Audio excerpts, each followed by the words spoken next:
Bun. Yo, dubu pe zonă,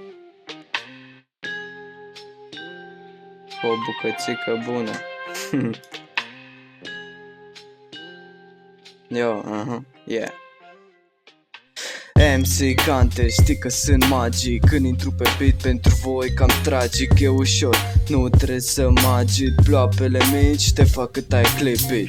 Niciodată nu mă stresez, întotdeauna mă relaxez, fiindcă mi-am format un demers care mă menține mereu pe vers. Coaie, trebuie să mă înțelegi că eu nu sunt unul fix în 420 și vrei să mă oprești, dar nu reușești, că eu fug pe beat, dar tot obosești.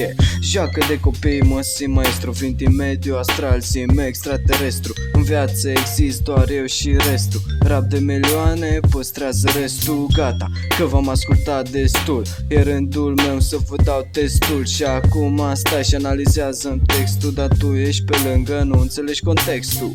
Dau cu pace pentru toată lumea, pentru mine nu contează suma. NCT ca la clape ai clacat. Nu sunt un MC sumar, sunt însumat înzestrat ca să fac hip-hop, să fac lumea să dea din cap. Că poate și tu ai observat că majoritatea vorbesc doar căcat. În fine, dubu rămâne pe zonă, alt MC mai bun, fă-mi o clonă. MC de duminică, stați pe picioare că vă bag direct în săptămâna mare. Eu, pace multă frățioare, pentru mine a fost o onoare.